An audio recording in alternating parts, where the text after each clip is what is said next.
Hello and welcome to Portsmouth University Time Talks.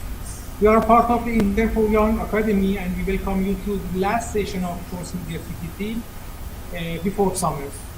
Today we have two interesting talks from two wonderful speakers. Today we have interesting talks from two wonderful speakers. If you are interested to present or be in contact with Portsmouth University Time Talks, send us an email. We will be in contact with you. With that, I would like to introduce our first speaker. Our first speaker is Simon. He has an undergraduate degree in geology.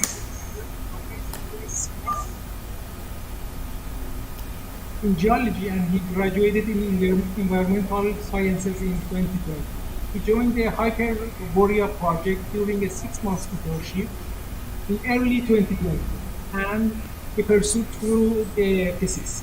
Simon currently is at the end of his second year, and he teaches geochemistry and sedimentology at an undergraduate level. Thank you, Simon, for joining us today, and the floor is yours. So, hello everybody, my name is Simon, as introduced. I'm the second year PhD student at the Toulouse Institute of Field Mechanics, and I will present you today my work done at here. So, it's about the uncovering of the hydraulic and thermal properties of Arctic lichen, moss and peat from permafrost dominated catchments. Come back. And we are doing that through numerical studies.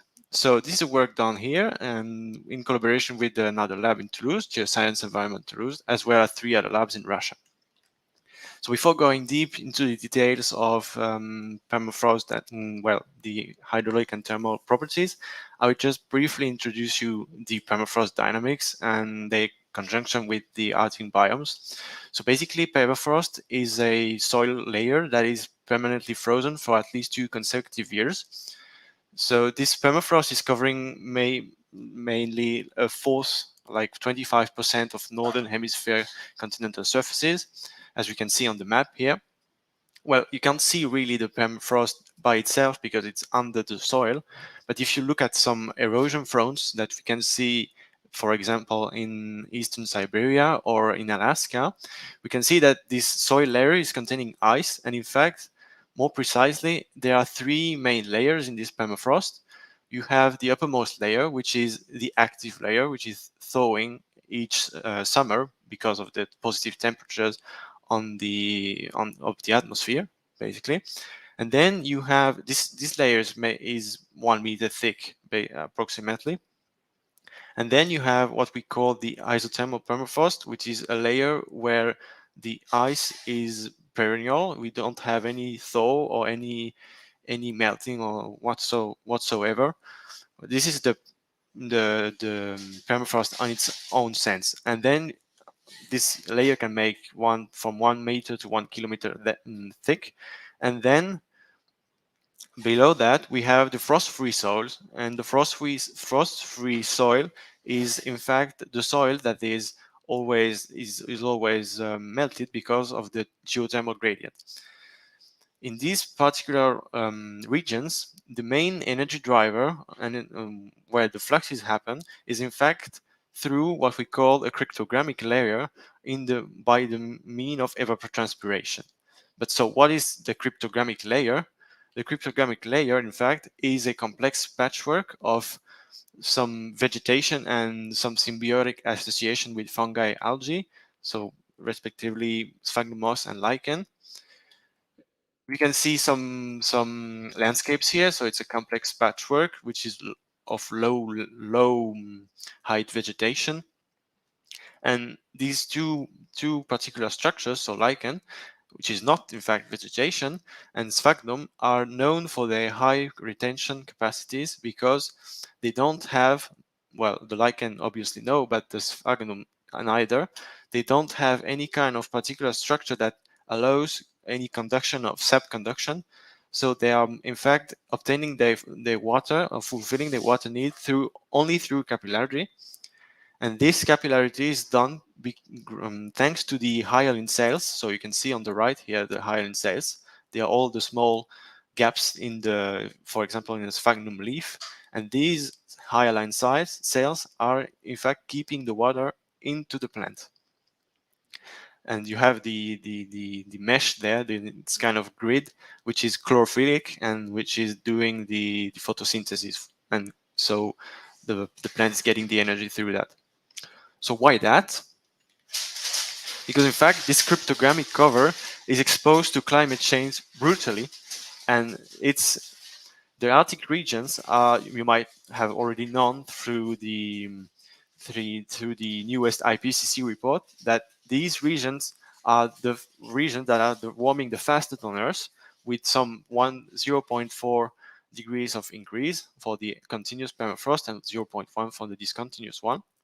And when you check some Earth system models, for example, the GS-BAC model, which was made by Porada and his associate in 2016, we can see that if you don't take into account this cryptogramic cover, which is represented here in the graph by the bryophytes and lichen curve in black, we can see that we don't have at all the same same answer of temperature with if you take here a thermal conductivity for this layer.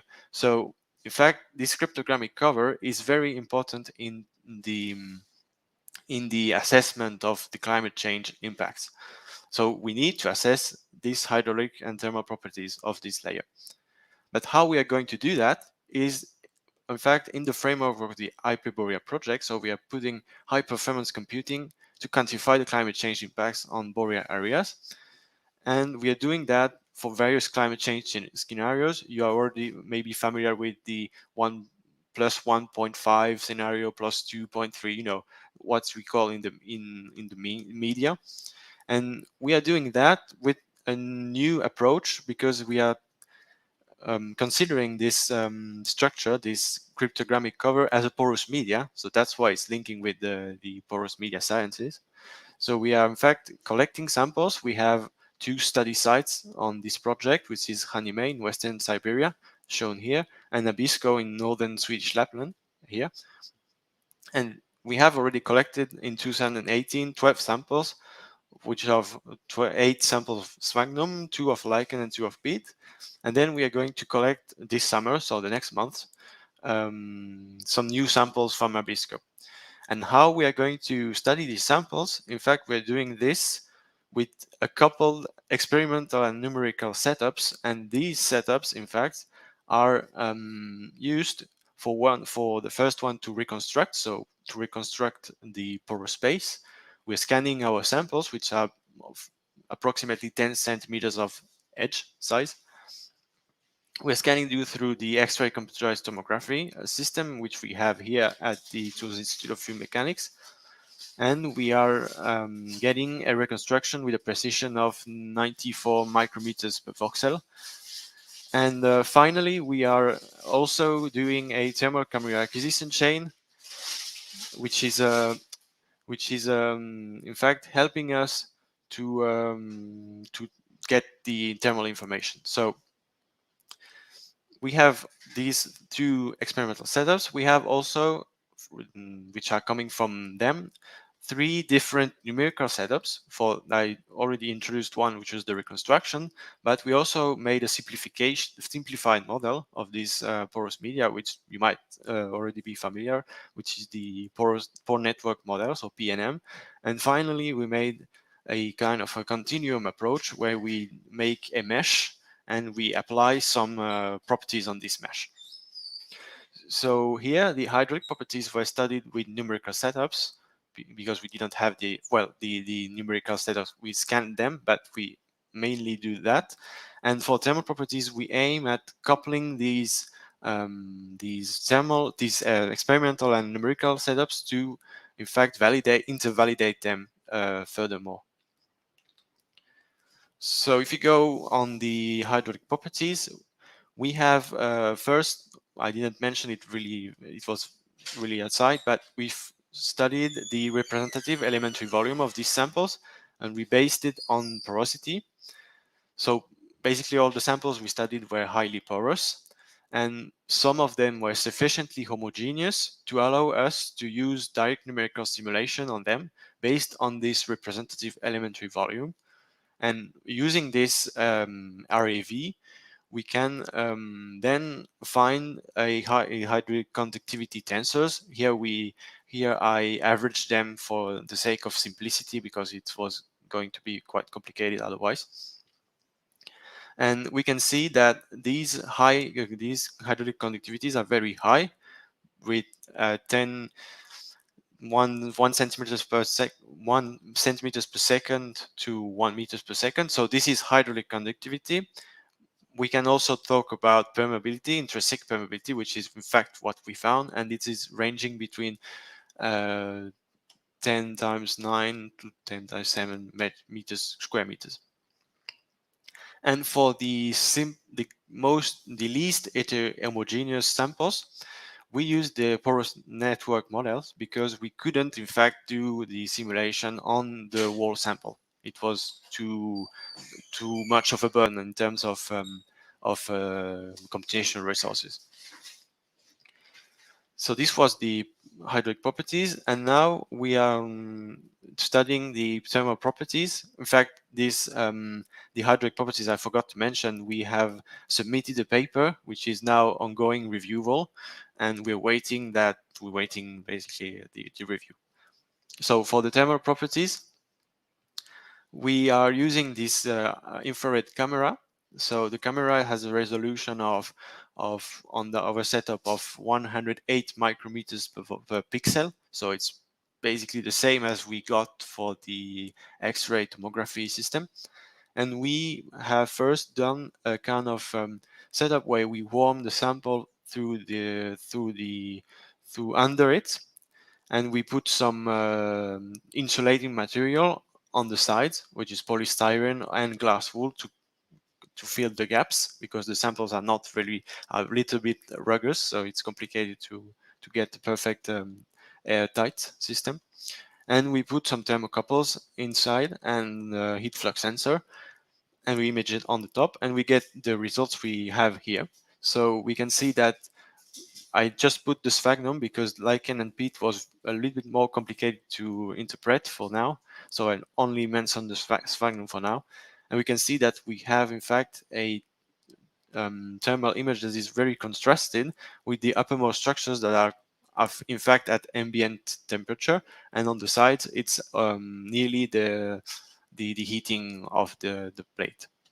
So we have also the picture there, and we can already see on all those results that we might have strong isolation properties. That has been also already found in the literature, and perhaps low thermal diffusivity. So the quantification of the thermal diffusivity, thermal conductivity, and capacity, calorific capacity are to come.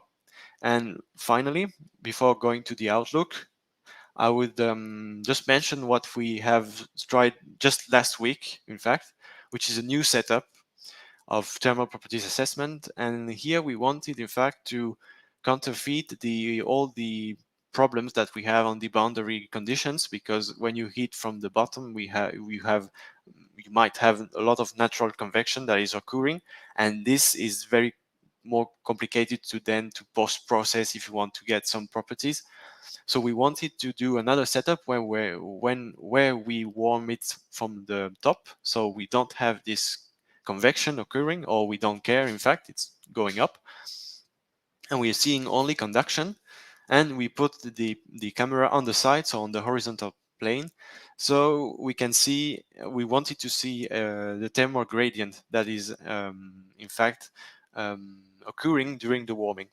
And if we do that, we can already see on the picture. So I colored some thermal fronts to see how it propagated, and this is the result I got just a few days ago. So it's very fresh, it's very preliminary, but we can see that this heat front is kind of propagated through the sample in a way that we have seen also on the simulation. So we might here get more information for the thermal properties than on the other one, because the other one was very complicated to really post-process. We couldn't do anything.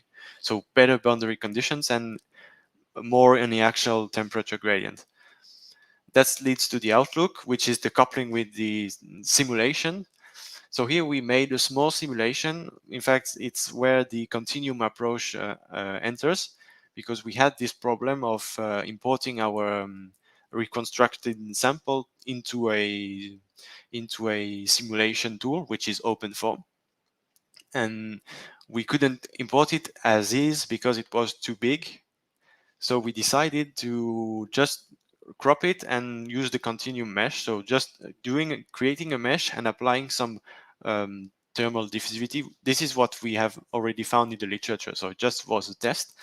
And we found that we had a plus 10 degrees difference on one altitude, one Z, I would say.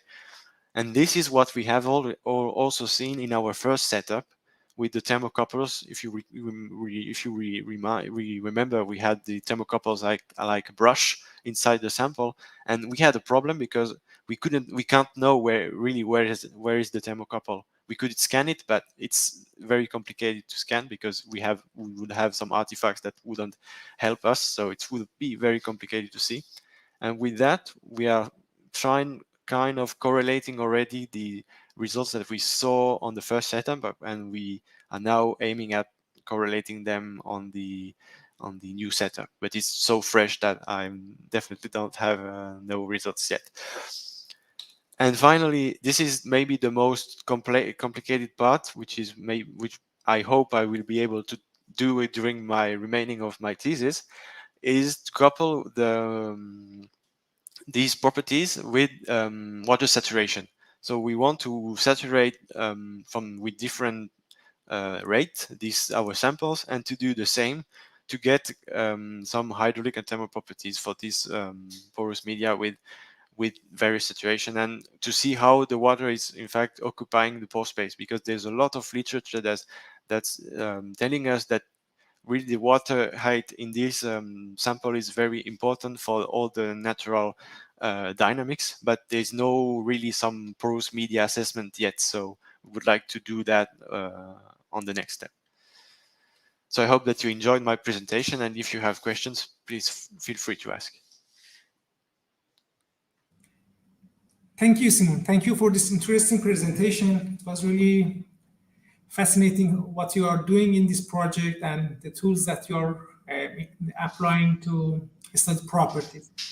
Would you please explain for us more about the basic properties that cause these differences in properties, in thermal properties that you measured in the lab? And can you differentiate between the matrix properties and the properties that are associated with the heterogeneities in the porous medium?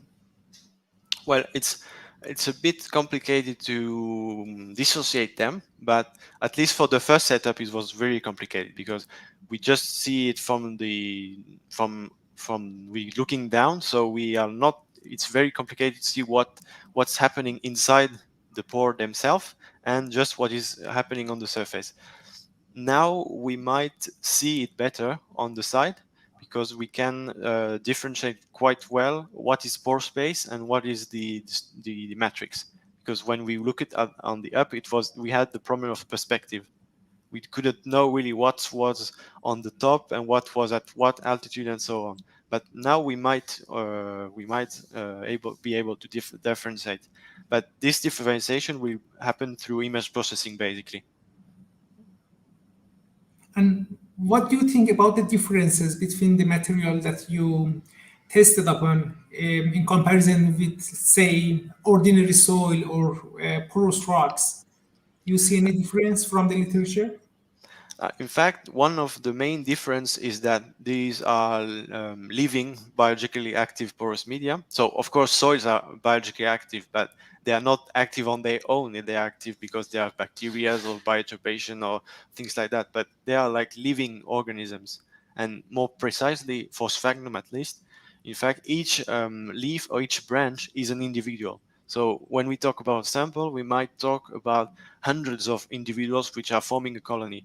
So this is the particularity, because in fact they are making the porous media. The sphagnum individuals are making the porous media, and not kind of physical or degradation, weathering, or things like that. So it's much harder than to correlate, because as it is living, it grows, so it changes over time, and and it's really adapting it to its own environment. For example, I'm growing them now on the lab, and if you change the water saturation for them, they are really changing their pore space. If they have a lot of water, they are really far apart from each other, because there's no capillary pressure needed to get water. But if you reduce the water saturation, if the water table is going lower and lower, then they are coming closer and closer, and then in fact everything changes. Everything changed. I would like to say porosity, hydraulic conductivity, everything. So it's very complicated indeed. It's so interesting. And great. And I also want to ask you a question. Actually, it's just a curiosity regarding your saturation experiment. I know that it's something new, but how do you are going to keep this initial saturation condition in the lab as similar as possible to the field saturation? How you're going to keep them similar to perform the experiment? Interesting question, yeah. In fact, it's complicated to keep them on the same conditions, because water table is, well, even though it's very high, so they are literally in the water in the field, but we are keeping them in the box, and we can put water in the box and close it. But the conditions, at least for the water conditions, might be okay, but we might have some problems regarding all the bacterial degradation and mold and everything like that. So this is maybe a more of a sanitary question, maybe. But yeah, for the water saturation, this shouldn't be. Okay, great. And just as curiosity, to put the number in perspective, are we talking about what, 17%, 80%? 95% porosity. 95, okay, see. For some of them, it's 95. So Okay. It's very porous. Yes, exactly. Okay, awesome. Thanks. I guess we have another question from Marcel in our studio. So Marcel, go ahead. Yeah, there's one question from me, but maybe we take the one from the audience first. There's one question that just popped up. Definitely. Okay. First, Trent says thumbs up, clap, clap, clap for your talk. Now we have another question from Sasmit. Thanks for the talk. I have a somewhat different query. Are you observing any difference in pattern of heat transport with variation in porosity? Is transport reaching equilibrium with varying porosity? Well, if I understood correctly, if we see, the question is if we see some variation between the samples, so between some porosity variations. And yes, indeed, we see some differences, because I showed on my presentation some sphagnum, so what the samples which are the most porous of our sample lot, and we saw that these were not really conducting heat, so the uppermost structures were quite cold, in fact. But if I would have shown the peat sample, which is the least porous of the lot, then we have in fact more homogeneous thermal image with the surface which is on average the same temperature.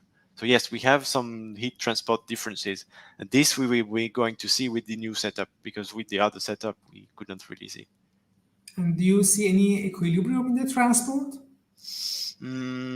We reach some kind of equilibrium if we heat it for 2-3 hours, but as we had the problem with the boundary condition, we were not really sure whether it was just any kind of equilibrium with the ambient room, because we had this climatized room, so air conditioned room. So we have this problem also, but we reached some kind of equilibrium.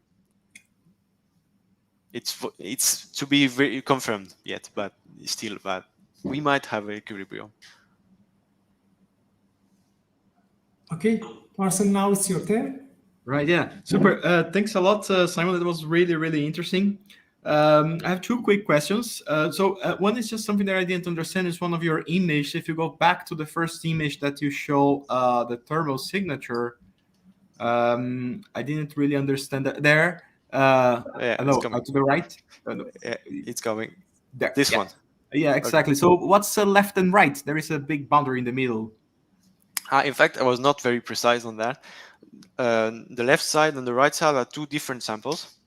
I just cropped them for just to that it enters in the presentation. Okay. In fact, when the G, where is the G cuts, the sphagnum G is cutting both sides, it's two different samples. So right, that's all. Okay, and so I understand that you have to take care a lot with the boundary effects on these measurements, but because probably what you want is the thermal signature in the bulk. Yes, that's what matters for the understanding, for the simulation, and so on.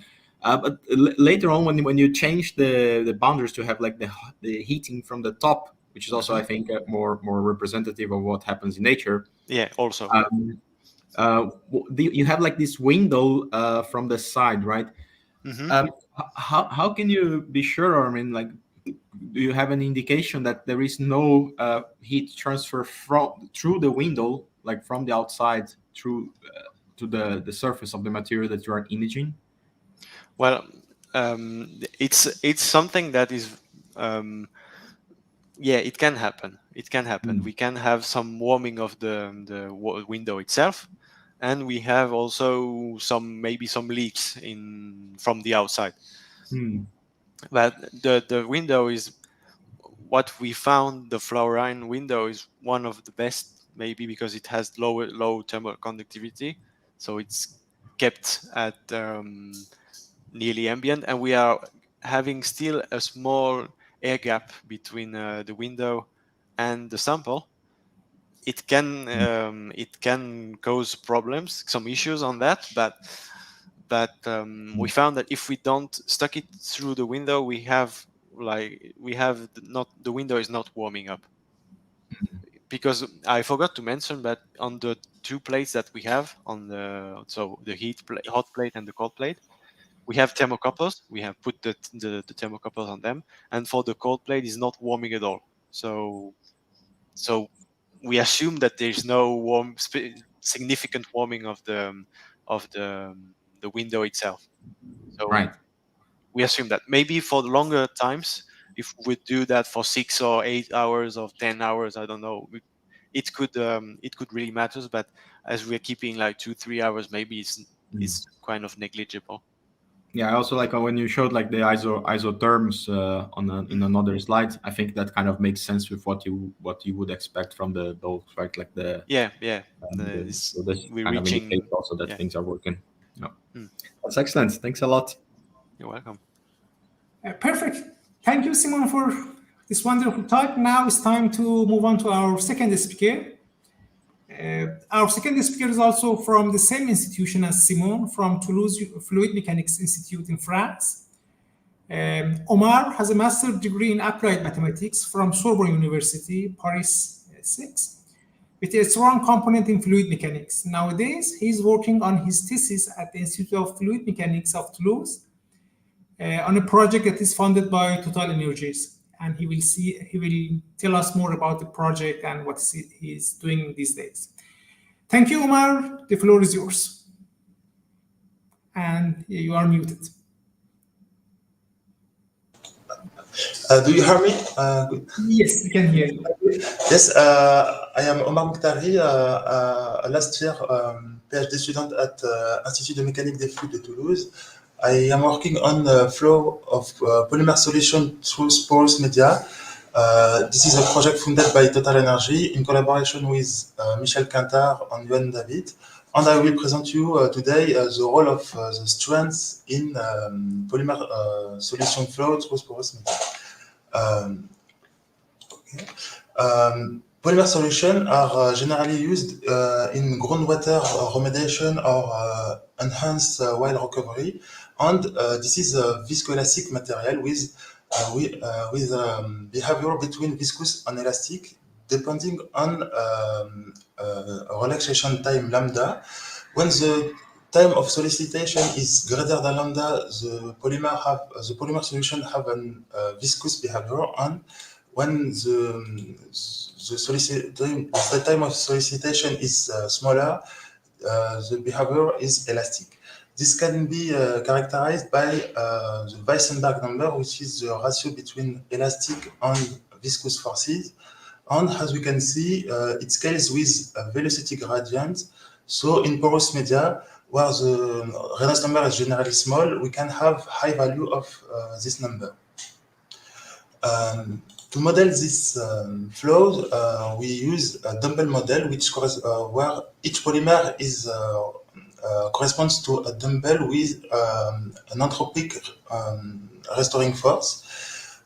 If we define Q as the n-to-n vector, we can introduce the conformation tensor, which is the second order moment of Q, and this represents the conformation of the polymer in the flow.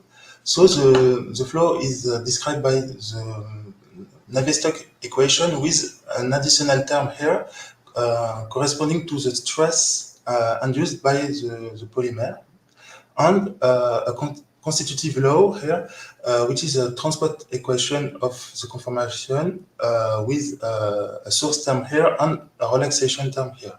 The major difficulty to solve this system is this source term,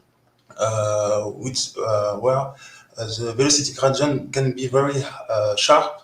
So this equation is very difficult to solve. So we propose to use a splitting of this equation into two terms. The first equation is a pure advection equation on the logarithm of C, and the second one is a local ODE with a local time step depending on the local value of the velocity gradient. We first consider the flow past a single cylinder. We impose biperiodic condition, and we increase the Weissenberg number.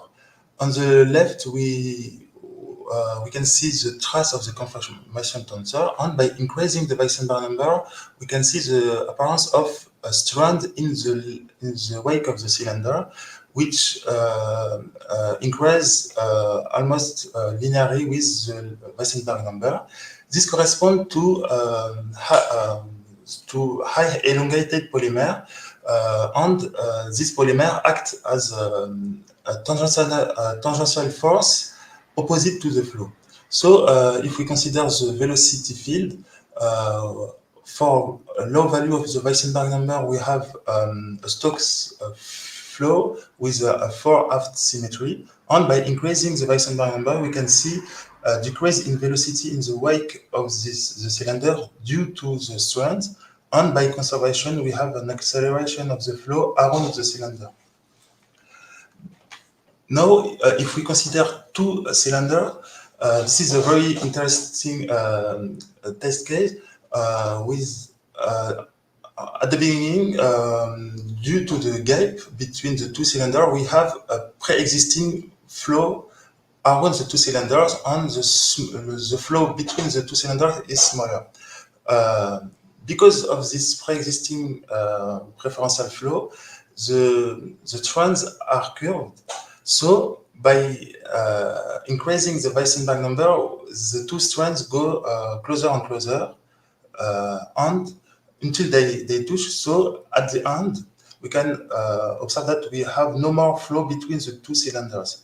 This is a very important mechanism of amplification of pre-existing preferential flow path.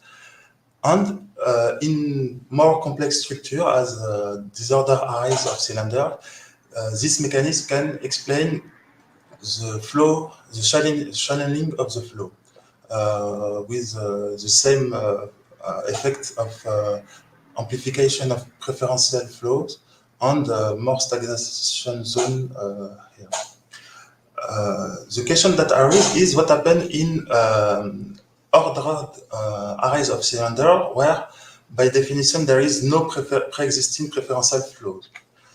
There is two very recent experimental results. The first one consider hexagonal lattice of cylinders in a staggered configuration.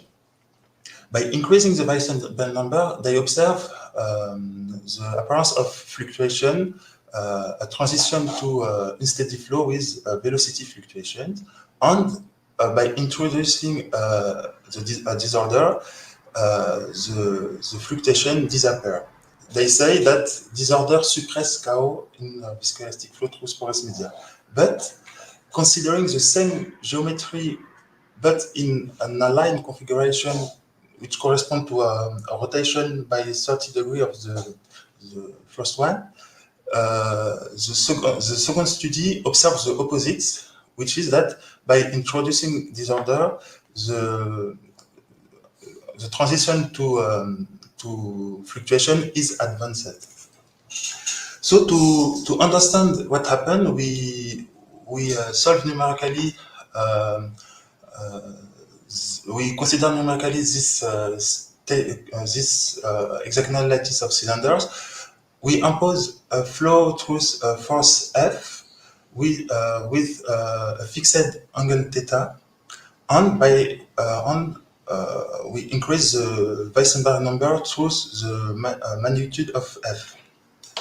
If I consider, for example, the case theta equal to 25, we can see that the mean velocity angle, which is alpha, decreases until 0. So at the end, we have only two preferential directions of the flow at 0 degree and 30 degree, and we can see that 0 degree is more stable than 30 degrees. To explain what happened, this mechanism can be explained with the strands, where in the case of theta equal 25, we have a pre-existing preferential flow on the left of the strands. So by increasing the Weissenband number, this preferential flow will be enhanced, and the flow on the right will decrease. And we can see by increasing the Weissenband number, the strands go in an horizontal position. Okay. Now, if we now fix the angle, we fix the Weissenband number, we fix the amplitude of the magnitude of F, and we increase theta degree by degree. We can see a sticky effect where the strand remain on the horizontal position until theta equals 30, and we have an abrupt drop-off of the strands, and at the end we have a second sticky effect at 60 degrees. We can see we highlight the presence of an hysteresis on the angle theta. By further increasing the Weissenband number, we can see, due to this coexisting stable state, the beginning of fluctuation. We have a periodic oscillation of the strands around theta equals 0. And by further increasing this sticky effect, we can see that the oscillations are no more periodic, and we have a propagation of traveling waves. So the fluctuations are no more periodic and are around two angles. To understand this mechanism, this can be understood by the two coexisting states: a state where the strands stick on the top, and a state where the strands stick on the bottom, and the wave corresponds to a split a switch between these two states.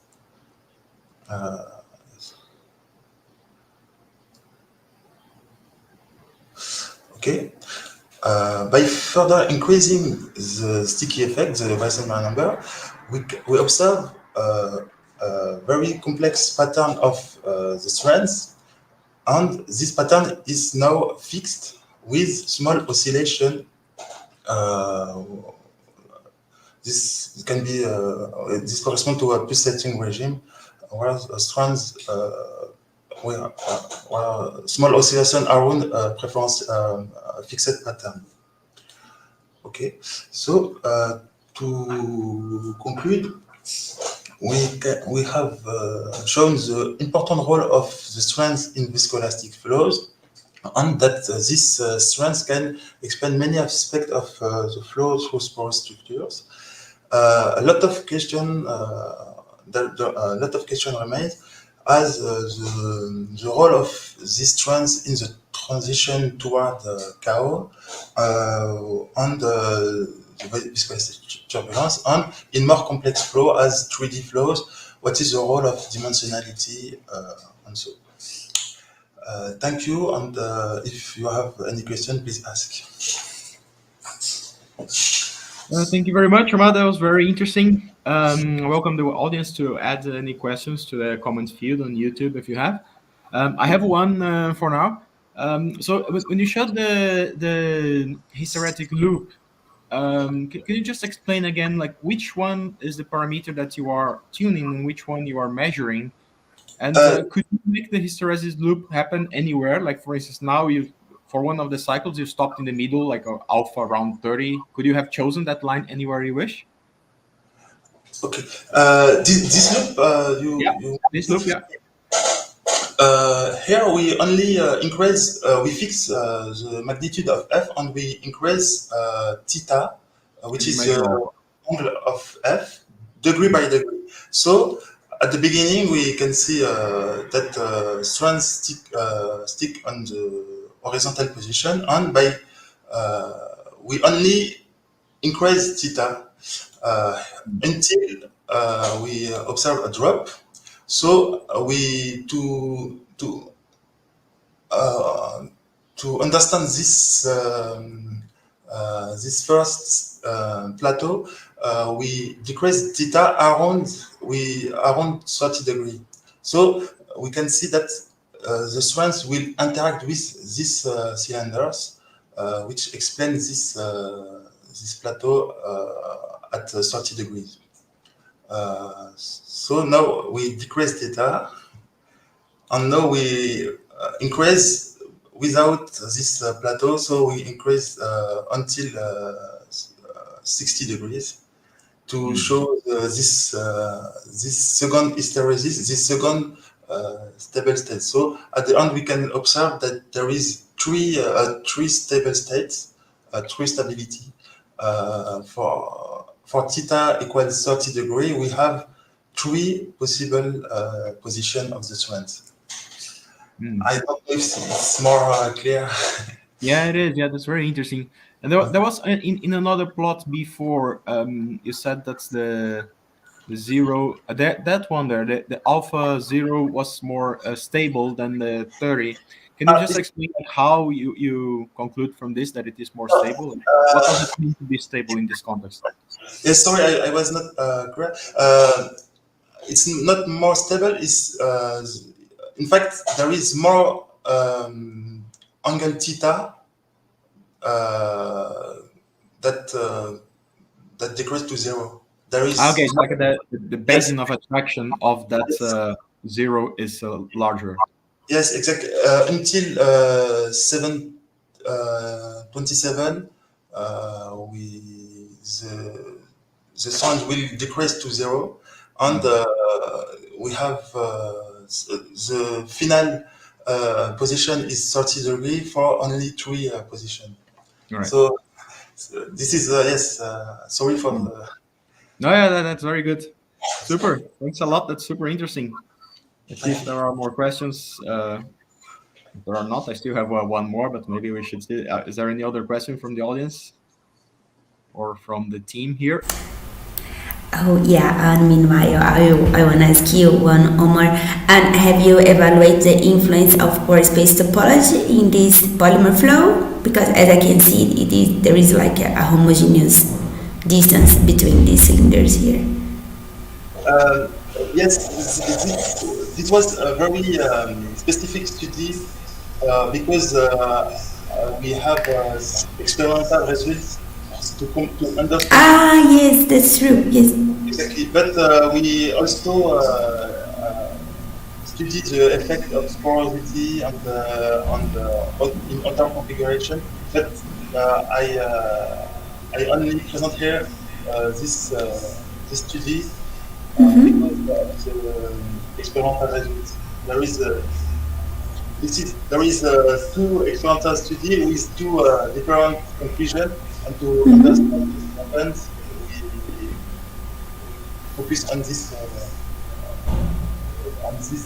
classes. Yes, okay. Okay, I see we have some questions from the audience as well.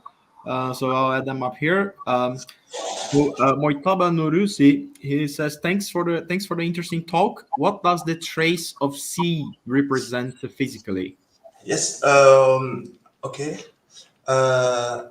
As I explained, C is the second order moment of Q, and trace of C represents the elongation of polymer. So C is a tensor, and the diagonal term correspond to the normal constraint. So the trace of C represents the elongation of polymers. We can see that. Right, and then we have another question from Kwame Obusu Eduse. Thanks a lot for your presentation. I would like to know which hysteresis model you used in your simulation.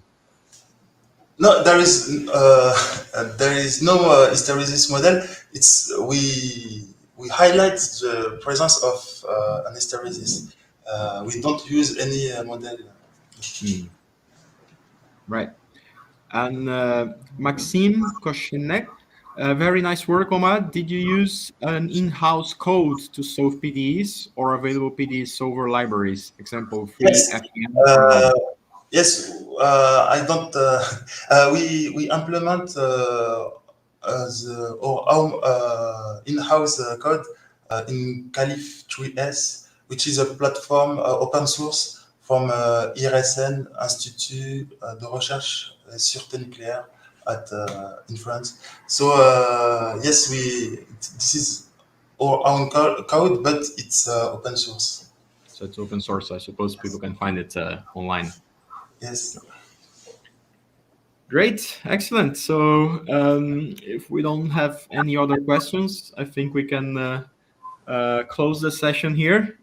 And I would like to thank and congratulate both speakers again. Those were really excellent presentations. I think there was a very nice closing to our session. And this is actually our last session of this semester. And we will start again a couple of months from now. We're still defining a little bit the format and so on, that will continue further.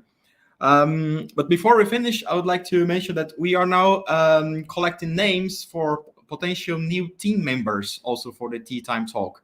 So always when we finish the presentations, we ask people to send us messages if they want to be speakers or if they want to recommend speakers. And we also ask for that. So we're always building a list of potential future speakers.